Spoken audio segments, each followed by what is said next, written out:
One of the things the state of Ohio has done, and it's still in its infancy stages, they came out with the CQEs and the CAEs, correct? Right. Okay, and these are kind of like certificates, and I'll let her explain because I don't want to mess it up. But basically, these are certificates that a person can get that comes from the courts that will help with the issue of what an employer feels is negligent hiring. It kind of helps to protect them.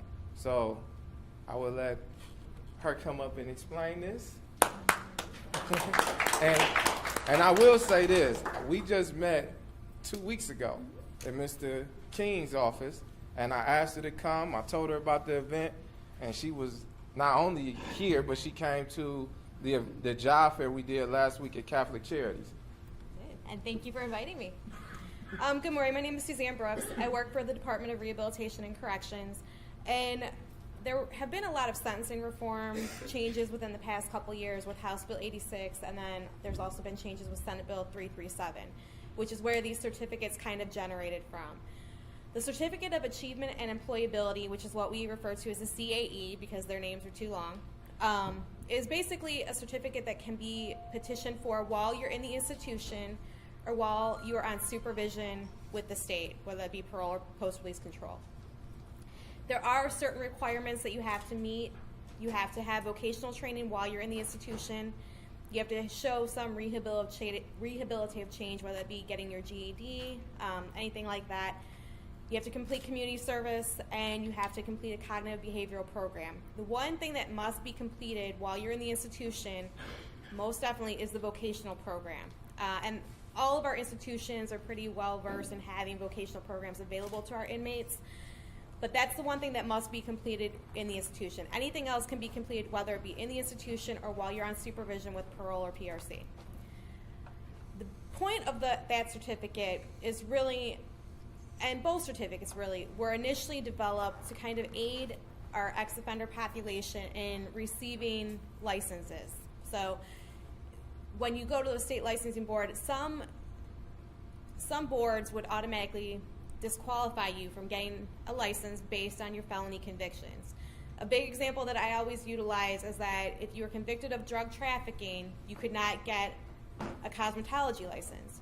There's no correlation between the two, and it doesn't make a lot of sense. And that's one of the things that was really pushed with this House bill and Senate bill, is that we needed to examine why were these things taking place. So when we talk about the CAE on the institution side and the parole and PRC side, that's really what we're looking at, is if you're looking for a state license, how can we kind of get you to have individualized consideration so you don't just get a blanket, no, you're not getting a license based on your felony conviction.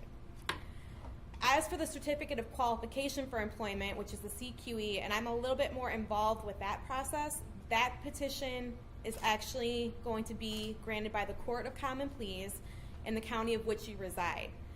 And it's important to really illustrate that it is the county in which you reside. So if you were convicted out of, say, Lorain County, but you currently live in Cuyahoga County, you're going to file your petition in Cuyahoga County. And that's something that's been a little confusing for some people, but it seems to be, the process is going very slowly, but it's in motion. I cover the counties of Cuyahoga, Lorain, Medina, and Erie, so I have probably the biggest population that I'm dealing with. It's an online process for the Certificate of Qualification for Employment. It's drccque.com is where a petitioner actually starts filling out the process. You create a username and password.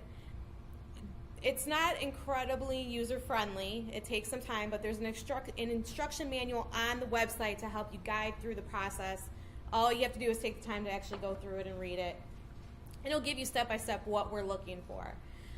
Initially, when Senate Bill 337 was developed, which is where the CQE came out of, it was really, again, to kind of look at those state licensing boards and really give our ex-offender population individualized consideration with that.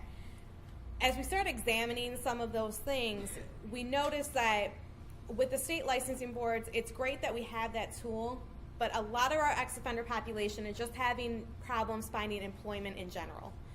So now not only can you get the certificate based on if you're seeking specific licensure, but you can also get a general employment certificate, meaning that you're just having issues finding employment. And I can tell you that from what I've seen to this point, most of the petitions that are being filed are for the general employment certificate. There are a few that are seeking specific licensure, but the majority, I would say, are actually filing just because they're having difficulty finding employment. Once you go through the online process, I'm sorry I'm skipping around a lot. You go through the online process, you're going to fill out basic information, your employment history, you're going to provide references for family. You're going to actually kind of give, it's kind of like an essay a little bit. There's 4 questions on there that you really have to describe why the certificate is going to be beneficial for you. And that's something the court is looking at because the court has to be able to identify that it's not going to endanger society for this certificate to be granted to you.